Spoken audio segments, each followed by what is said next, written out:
Aptitude test Bingham and Freeman के मुताबिक ये वो टेस्ट है जो कि आपके फ्यूचर को प्रिडिक्ट करता है कि फ्यूचर में आपकी सक्सेस क्या होगी, किस तरह से होगी, जो प्रोबेबिलिटीज होंगी कि आप कितने हद तक किसी भी चीज में कामयाबी हासिल कर सकेंगे। जैसे कि अगर कोई एक्टिविटी हो जाए या कोई लैंग्वेज लर्निंग हो जाए, कोई पियानो को प्ले करना हो, इस तरह की जितनी भी एक्टिविटीज हैं या पढ़ाई से रिलेटेड कि आप फ्यूचर में कितने सक्सेसफुल होंगे, उसके लिए जो टेस्ट लिए जाते हैं वो एप्टीट्यूड टेस्ट कहलाते हैं। ये एप्टीट्यूड टेस्ट जितने भी हैं उनके कुछ कैरेक्टरिस्टिक्स हैं, जिसमें जो सबसे पहला ये है कि वो एबिलिटी एक्वायर करना, वो स्किल इंफॉर्मेशन जो कि नेसेसरी है, जो कि आपकी सक्सेस के लिए जो आप सक्सेसफुल आपको बना सकती है, उसके लिए आपके पास स्किल है या नहीं है, इंफॉर्मेशन है या नहीं है, क्या आप are you ready to acquire that skill और इंफॉर्मेशन और नॉट, जो आपको सक्सेसफुल बना सकती है। और कंसिस्टेंसी कितनी है आप में, सेटिस्फेक्शन लेवल कितना है कि आप किसी भी जॉब से कितना सेटिस्फाइड होते हैं, उस चीज को मेजर करने के लिए एप्टीट्यूड टेस्ट लिया जाता है। और एप्टीट्यूड टेस्ट की कुछ यूजेस हैं जिसमें एडमिशन है, गाइडेंस है, सिलेक्शन है। जब हम फंक्शंस देखते हैं तो एडमिशन का जो फंक्शन एप्टीट्यूड टेस्ट प्ले करता है, उसमें कैंडिडेट को एडमिशन किसी भी इंस्टीट्यूशन में लेने से पहले टेस्ट इसलिए दिया जाता है कि क्या हम देखें कि आप इंजीनियरिंग के लिए सूटेबल है या नहीं। आप अगर मेडिकल का टेस्ट देना चाह रहे हैं तो मेडिसिन आपके लिए वो फील्ड है या नहीं है, उसके लिए कितनी आपको ट्रेनिंग रिक्वायर्ड होगी, या आप उसके लिए एप्टीट्यूड नहीं रखते, उसको टेस्ट को पास करना इसलिए जरूरी होता है ताकि आपकी पर्सनालिटी को जज किया जा सके। ना सिर्फ पर्सनालिटी बल्कि फ्यूचर में आप किस तरह से परफॉर्म करेंगे, उससे रिलेटेड भी एप्टीट्यूड टेस्ट हेल्प करती है for the sake of admission. उसके बाद गाइडेंस अगर देखें तो गाइडेंस के लिए कि आपके कौन से सब्जेक्ट होंगे जो कि आपको स्टडी करने चाहिए एजुकेशनल इंस्टीट्यूशन में, तो उसके लिए भी आप सिलेक्शन के लिए selecting appropriate subjects with in the educational institutions जहाँ पे आप पढ़ने जा रहे हैं, उसकी गाइडेंस के लिए भी एप्टीट्यूड टेस्ट लिए जाते हैं। सिलेक्शन फॉर द जॉब के आप कौन से काम के लिए सुटेबल हैं, आपके लिए कौन सी जॉब अच्छी रहेगी, उसके लिए भी जो एम्प्लॉयर हैं वो अपने जो जितने भी एम्प्लॉयज होते हैं उन पे टेस्ट लेते हैं ताकि पता चल सके कि उनका लेवल क्या है। एप्टीट्यूड टेस्ट के टाइप्स अगर देखें तो आर्ट एप्टीट्यूड टेस्ट है, क्लैरिकल एप्टीट्यूड टेस्ट है, मैनुअल एप्टीट्यूड टेस्ट है, मैकेनिकल एप्टीट्यूड टेस्ट है, medical, musical, scholarly and scientific teachers aptitude test आ जाते हैं। जिसमें इंटेलिजेंस टेस्ट है, इंटेलिजेंस टेस्ट डिफाइन करते हैं दो तरह से कि आप हायर लेवल एबिलिटीज किसी की देख रहे हैं कि किसमें क्या एब्स्ट्रैक्ट रीजनिंग है, कोई किसी चीज को किस तरह से मेंटली कर सकता है, मेंटल रिप्रेजेंटेशन कितनी है, मेंटल मैथ्स के through problem solving, decision making किस तरह से आप कर सकते हैं। आपके लिए टफ टाइम दिया जाए, आपको कुछ 2-3 आपको सिचुएशंस दिए जाएं, उसमें आप बताएं कि आप किस तरह से डिसाइड करेंगे कि कौन सी सिचुएशन ज्यादा बेहतर है। Ability to learn, emotional knowledge, creativity, adaptation कि किसी भी डिमांड को कैसे मीट करना है, किसी इन्वायरमेंट में कैसे इफेक्टिवली रहना है, उसके लिए भी जितने भी जो टेस्ट लिए जाते हैं वो इंटेलिजेंस टेस्ट होते हैं। इंटेलिजेंस टेस्ट ग्रुप टेस्ट होता है जिसमें आप ग्रुप के लिए टेस्ट को एडमिनिस्टर करते हैं लार्जर ग्रुप के लिए। जैसे कि अमेरिका में जो टेस्ट लिए गए थे जिसमें फर्स्ट वर्ल्ड वॉर के लिए जब इंटेलिजेंस टेस्ट लिया गया ताकि चेक किया जाए कि क्या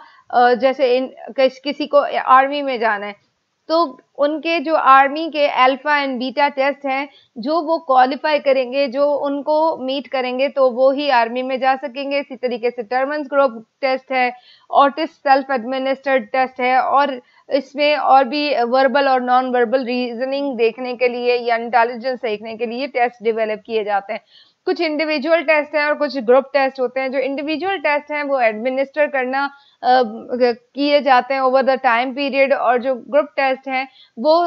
जो एडमिनिस्टर किए जाते हैं वो लार्जर पॉपुलेशन के लिए या एज अ ग्रुप के लिए एडमिनिस्टर किए जाते हैं, बनाए जाते हैं। इंडिविजुअल टेस्ट काफी महंगे हैं, कॉस्टली हैं एडमिनिस्टर करना क्योंकि उसमें टाइम रिक्वायर्ड होता है। जो ग्रुप टेस्ट है वो एडमिनिस्ट्रेशन में उसका इतना ज्यादा टाइम नहीं लगता। उसके लिए जो इंडिविजुअल टेस्ट है उसके लिए ट्रेन टेस्टर रिक्वायर्ड होते हैं, वेयर एज अगर हम ग्रुप के लिए देखें तो कोई ट्रेन रिक्वायर्ड नहीं होते। ट्रेंड पर्सन नहीं रिक्वायर्ड होता, बल्कि वो एडमिनिस्टर किया हुआ होता है। जो इंडिविजुअल टेस्ट है उसमें फेस टू फेस इंटरेक्शन जरूरी होती है, और जो ग्रुप टेस्ट है उसमें फेस टू फेस इंटरेक्शन की जरूरत नहीं है। इंडिविजुअल टेस्ट में हम जो टेस्ट देखते हैं वो बहुत ज़्यादा रिलायबल नज़र आता है, गाइडेंस दी जाती है, और फिर ग्रुप टेस्ट जो है वो उसमें बहुत सारे फैक्टर्स इन्फ्लुएंस कर जाते हैं। इंडिविजुअल टेस्ट हमें नज़र आता है छोटे बच्चों के लिए भी सूटेबल है, जो आपके जो ग्रुप टेस्ट है वो चिल्ड्रन और अडल्ट दोनों के लिए सूटेबल रहता है। जो इंडिविजुअल टेस्ट है वो मोटिवेशन क्रिएट करता है, वो स्कोप चीटिंग का उसमें नहीं है। अगर हम वो वही चीज ग्रुप टेस्ट में देखें तो हमें उसका स्कोप भी नजर कम आता है, और लार्जर स्केल की वजह से जो है वो चीटिंग का एलिमेंट भी रह जाता है। इंडिविजुअल टेस्टिंग में कंपटीशन है। अगर हम ये देखें ग्रुप टेस्ट में तो उसमें स्पीड और रीडिंग एबिलिटी बहुत ज्यादा इन्फ्लुएंस कर जाती है, कि लोग जितना ज्यादा स्पीडी उसको कर जाते हैं उतने ही ज्यादा उनके मार्क्स आ जाते हैं। इंडिविजुअल में स्पेशल फॉर्मेलिटीज रिक्वायर्ड नहीं होती ऑब्जर्वेशन के लिए या किसी चीज के लिए, इंडिविजुअल टेस्टिंग के लिए। वेरेज अगर ग्रुप टेस्ट देखें तो उसमें हमें फॉर्मेलिटीज ऑब्जर्व करनी पड़ती है। इंस्ट्रक्शन जो इंडिविजुअल टेस्ट में दिए जाते हैं वो क्लियर होते हैं, और जो ग्रुप टेस्ट होते हैं उसमें कुछ मेंबर्स होते हैं ग्रुप के जिनको क्लियर इंस्ट्रक्शन होती है, बाकी जो है वो एम्बिगिटीज में होते हैं। इसी तरीके से इंटेलिजेंस टेस्ट में प्राइमरी मेंटल एबिलिटी टेस्ट आ जाता है, जिसको पीएमए टेस्ट कहा जाता है, जिसको अगर हम देखें तो वो जो जितने भी एरर्स हैं उनको रिमूव करने के लिए आते हैं, कि लोगों की मेंटल एबिलिटीज को देखा जा सके कि कितने लोग किस तरह की मेंटल एबिलिटीज रखते हैं। ये प्राइमरी एबिलिटीज चेक करने के लिए थर्स्टन ने ये बनाया था। और पीएमए टेस्ट में 11 साल से 17 साल का बच्चा जो है वो इसमें उनके टेस्ट लिए जाते हैं, ताकि उनके ग्रुप फैक्टर थ्योरी के मुताबिक उनकी मेंटल एबिलिटीज को चेक किया जा सके और इंटेलिजेंस को मेजर किया जा सके। इंडिपेंडेंट मेंटल फंक्शंस भी हैं, थर्स्टन इसको प्राइमरी मेंटल एबिलिटीज भी कहते हैं। प्राइमरी मेंटल एबिलिटीज अगर हम देखें तो नंबर फैसिलिटीज देखी जाती है कि किसको कितनी नंबरिंग सही आती है, वर्बल कॉम्प्रीहेंशन है, स्पेशल परसेप्शन है, वर्क फ्लुएंसी है, रीजनिंग है, रोट मेमोरी है। फिर उसके बाद आती है डिफरेंशियल एप्टीट्यूड टेस्ट बैटरी, जो कि एक दूसरी तरह का टेस्ट है, जो कि डिफरेंशियल एप्टीट्यूड टेस्ट देखा जाता है, जिसके थ्रू स्टूडेंट्स के या इंडिविजुअल्स के या ग्रुप के verbal reasoning, numerical ability, abstract reasoning, space relation, mechanical reasoning, clerical speed accuracy, language usage, spelling, language usage में ग्रामर, पंक्चुएशन और वर्ड यूजेज को देखा जाता है। ये यूज कब किया जाता है? जब हम इंटेलिजेंस टेस्ट इसलिए करते हैं जब हमें बच्चों को किसी स्कूल में एडमिशन देना है, तब हम स्कूल में बच्चों को स्कूल्स इसलिए लेते हैं ताकि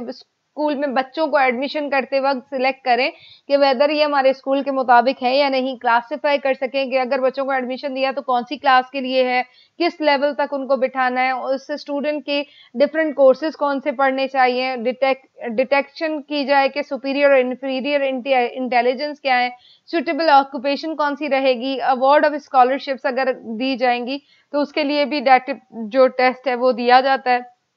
डिटरमिन किया जाए कि आपके ऑप्टिमम लेवल ऑफ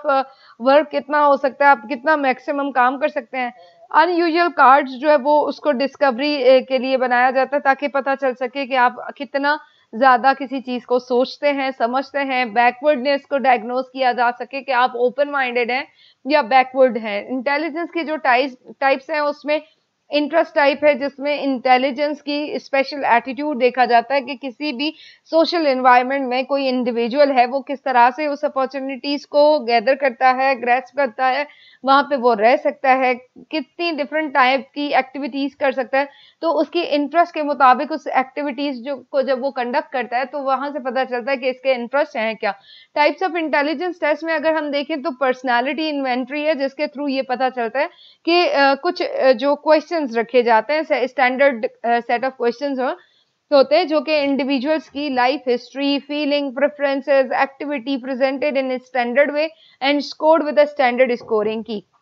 कि ये नहीं है उनके लिए जब 100 क्वेश्चंस बनाए गए हैं तो 100 स्कोरिंग की भी रखी जाती है, जिसके थ्रू क्वेश्चनर में वो रिजेंबल करते हैं कि वो आपको इन्फॉर्मेशन आती है या नहीं आती। पर्सनालिटी इन्वेंटरी में ज्यादातर बच्चों को इस तरह से जो डिजाइन किया जाता है वो ये देखा जाता है कि पर्सनालिटी के मुताबिक उनको फर्दर जितने भी फील्ड है वहां पे वो जा सकते हैं। पर्सनालिटी इन्वेंटरीज में कॉर्नल इंडेक्स इन्वेंट्री आती है जो कि वर्ल्ड वॉर 2 में यूज हुई थी। 101 क्वेश्चन यस नो पे कंसिस्टेंट थे और जिसके थ्रू ये देखा गया था कि उन लोगों के फीलिंग्स क्या है, फियर कितना है, इनएडिक्वेसी कितनी है, डिप्रेशन कितना है, उनके मूड की क्या reaction, psychological, pathological, nervousness, anxiety कितनी है। फिर बेल एडजस्टमेंट इन्वेंट्री है जो कि 35 आइटम्स पे कंसिस्टेड है, जिसको हम ये देखते हैं कि वो सेपरेट कैटेगरीज रखते हैं, स्कोरिंग भी उनकी सेपरेट होती है, जिसमें 2 फॉर्म्स में ये इन्वेंट्री है। एक का अवेलेबल होती है हाई स्कूल के लिए और एक जो है वो कॉलेज स्टूडेंट्स के लिए बनाई जाती है और फिर कॉलेज स्टूडेंट्स या अडल्ट के लिए बनाई जाती है। ऑल पॉड एएस इन्वेंट्री है, वो भी पर्सनालिटी चेक करने के लिए है कि किसी भी इंसान की पर्सनालिटी को चेक किया जा सके कि वो किस तरह से अपने जो सुपीरियर्स हैं या सबमिट जो उनकी डोमिनेंसी में आ जाते हैं या वो खुद दूसरों को डोमिनेट कर जाते हैं। बर्न र्यूटर इन्वेंट्री जो कि 125 आइटम्स पे होती है, जो कि ये मेजर करती है कि जो न्यूरोटिसिज्म है, सेल्फ सफिशिएंसी है, इंट्रोवर्जन है, डोमिनेंसी है, कॉन्फिडेंस है, सोशिएबिलिटी है, इन सारी चीजों में वो किस तरह से एक बिहेवियर अपना शो करते हैं। तो ये जो मैनुअल प्रोवाइड करता है कि आप नॉर्म्स अगर देखें between the students, among the students, उनमें कितना कौन स्कोर करता है हाई स्कूल में, कॉलेज में, जनरल अडल्ट पॉपुलेशन में। पर्सनालिटी इन्वेंट्रीज में हमें गिलफोर्ड इन्वेंट्री नजर आती है जो कि 300 आइटम्स पे कंसिस्टेड है और 30 हर एक जो स्कोरिंग है वो 30 पे बनाई गई है। जैसे जनरल एक्टिविटी है उसके 10 आइटम्स 30 आइटम्स है, रिस्ट्रेंट के, असेंडेंट के, सोशबिलिटी के, इमोशनल स्टेबिलिटी के, ऑब्जेक्टिविटी के, फ्रेंडलीनेस के, थॉटफुलनेस के, पर्सनल रिलेशनशिप के एंड मैस्कुलिनिटी के भी 30 आइटम्स डिवाइड किए गए हैं। पर्सनालिटी इन्वेंट्रीज में थर्स्ट एंड टेम्परामेंट शेड्यूल भी आता है जो कि 20 आइटम्स पे होता है कि हर एक ट्रेट को कि आप कितने ज्यादा एक्टिव हैं, विग्रेस हैं, इम्पल्सिव हैं, डोमिनेंट हैं, स्टेबल हैं, इमोशनली स्टेबल हैं या सोशबिलिटी कितनी है, रिफ्लेक्टिव कितने हैं, उसके लिए 20 आइटम्स रखे गए हैं ताकि हर एक ट्रेट को देखा जा सके। पर्सनालिटी इन्वेंट्री में डिफिकल्टीज ये होती है कि आप हर एक की जो नेचर है वो कॉम्प्लेक्स है, वो डिफरेंट है। तो डिफरेंट डेफिनेशंस हैं पर्सनालिटी की, आपके लिए वो इंट्रोवर्ट कुछ और होगा, मेरे लिए इंट्रोवर्ट कुछ और होगा। ग्रेटर स्पेसिफिकेशन है कि रिस्पॉन्सेज देखे जाएंगे कि हर एक के रिस्पॉन्सेज अलग अलग हैं। एडिकेट क्राइटेरिया रखा जाता है कि ताकि हम इंपीरियल वैलिडिटी को चेक कर सकें, डिटर्मिन कर सकें डिफरेंट एक्शंस को इन सेम इंडिविजुअल में डिफरेंट सिचुएशन में किस तरह से बिहेव करते हैं। सब्जेक्टिव मेथड्स ऑब्जर्वेशनल टेक्निक्स हैं जिनके थ्रू स्टूडेंट्स को मेजर किया जाता है कि कौन किस तरह से बिहेव करता है और उसके मुताबिक उसको गुड, फेयर, पुअर और लेजी, डिजिलेंट, स्टडी वगैरह, डिजिलेंट इन स्टडी, इस तरह के जो है वो बताए जाते हैं कि हमने इनको थॉरली ऑब्जर्व किया और उसके बाद हमने देखा ये बहुत ज्यादा अच्छे हैं, ये बहुत ज्यादा बुरे हैं। सिमिलरली टीचर्स उनको on the basis of speeches rank करती हैं कि स्टूडेंट्स जो है वो नंबर 1 पे, 2 पे, 3 पे या इस तरह से कौन कौन सी कैटेगरीज में आते हैं। इससे फायदा ये होता है कि आप एक्चुअल बिहेवियर स्टूडेंट का जज कर लेते हैं, रिलायबल मिल जाता है और इंडिविजुअल हमेशा नेचुरल सिचुएशन में सही तरीके से परफॉर्म करता है, उसको कोई रिस्ट्रिक्शन नहीं होती। और इस मेथड के थ्रू आप बच्चों को हर एक के एज को सही तरीके से ऑब्जर्व कर सकते हैं, लेकिन जितना छोटा बच्चा होता है उतना ज्यादा ऑब्जर्व करना आसान होता है और फिर उसके हिसाब से आप ट्रेनिंग एक्सपीरियंस टीचर्स को यूज कर सकते हैं ताकि वो आपको सही रिजल्ट्स बता सके। और ये हर एक सिचुएशन के लिए सूटेबल है, इंडिविजुअल हो, ग्रुप्स हो। फ्रीक्वेंट ऑब्जर्वेशन जो है स्टूडेंट के लिए बहुत ज्यादा काम यूजफुल रहती है, क्योंकि आप उनकी वर्क हैबिट्स कंटिन्यूसली वो किस तरह से प्रोग्रेस कर रहे हैं, प्रॉब्लम्स कितने ज़्यादा आ रहे हैं, उन प्रॉब्लम्स को वो इमीडिएटली डिटेक्ट करना, उसको करेक्ट करना, और फिर ऑब्जर्वेशनल डाटा आपको टीचर्स को प्रोवाइड करते हैं कि आप किस तरह से अपनी वैल्यूएबल सप्लीमेंट्री इंफॉर्मेशन प्रोवाइड कर सकते हैं। डीमेरिट्स अगर देखें तो पर्सनल बहुत ज़्यादा बायसनेस आ जाती है, किसी की आपसे बहुत दोस्ती है, कोई आपको पसंद है, तो आप उस तरह से उनको ऑब्जर्व करते हैं। रिकॉर्ड जो मेंटेन करना है 100% एक्यूरेसी नहीं रह पाती, ऑब्जर्वर जो है वो स्मॉल सैंपल को प्रॉपर तरीके से बिहेवियर को ऑब्जर्व कर सकता है as compared to larger population. अगर हम ये देखें तो ओवर्ट बिहेवियर जो है वो ही ज़्यादा ऑब्जर्व किया जाता है, कोवर्ट बिहेवियर को इतना ज़्यादा आप बिहेवियर को नहीं चेक कर सकते या नहीं मेजर कर सकते। डिवाइसेस जिनके थ्रू ऑब्जर्वेशन की जा सकती है वो चेकलिस्ट है, रेटिंग स्केल है, स्कोर कार्ड है, ब्लैंक फॉर्म है किसी भी चीज को फ्रीक्वेंसी चेक करने के लिए। प्रोजेक्टिव मेथड टेक्निक है जिसके थ्रू टिपिकली प्रोजेक्टिव इंस्ट्रूमेंट दिए जाते हैं ताकि इसके थ्रू स्टूडेंट्स को जज किया जा सके, चेक किया जा सके। ग्लोबली ये बहुत ज़्यादा पर्सनालिटी चेक करने के लिए यूज़ होता है, जिसमें अगर हम देखें तो कैच इंक बॉल्ट टेस्ट है, थीमेटिक टेस्ट है, और डिफरेंट हमें टेस्ट नज़र आते हैं। थीमेटिक एप्रिसिएशन टेस्ट है जिनके थ्रू स्टूडेंट्स को हम प्रोजेक्टिव वे में चेक कर सकते हैं कि इंडिविजुअल अपने आप को किस तरह से वेरियस सिचुएशन में, अलग अलग सिचुएशन में कैसे बिहेव करते हैं। एक रिलायबल इंफॉर्मेशन मिल जाती है, उनको डायग्नोज किया जा सकता है, और क्लोजली उस सिचुएशन में उन्होंने कैसे बिहेव किया वो चेक किया जा सकता है। पॉसिबिलिटी देखी जाती है कि इंडिविजुअल कितना ज़्यादा रेडीमेड हैबिचुअल कन्वेंशनल रिस्पॉन्सेज देता है किसी भी नॉवल या अनस्ट्रक्चर्ड सिचुएशन में। टेक्निक्स जो अडॉप्ट की जाती है वो स्पॉन्टेनियस टेक्निक्स है, और फिर ये भी इन्वॉल्व देखा जाता है कि पर्सनालिटी जो इंडिविजुअल की है वो किस तरह से बिहेव करते हैं। अगर हम दूसरे टाइप्स देखें तो सेल्फ रिपोर्टिंग टेक्निक है, ऑटोबायोग्राफी टेक्निक है कि कोई अपने बारे में जब लिखता है तो हम उससे जज कर सकते हैं कि इसकी लाइफ की हिसाब से ये किस तरह की पर्सनालिटी का मालिक था। इंटरव्यू कर सकते हैं, सोशियोमेट्रिक टेक्निक्स यूज कर सकते हैं, और क्वेश्चनर अडॉप्ट कर सकते हैं। इस पूरी प्रेजेंटेशन से रिलेटेड आपको कोई भी क्वेश्चन है तो आप कमेंट बॉक्स में पूछ सकते हैं, या कोई आपको मटेरियल रिक्वायर्ड है तो वो भी आप यहाँ पे मुझसे पूछ सकते हैं और या हासिल कर सकते हैं।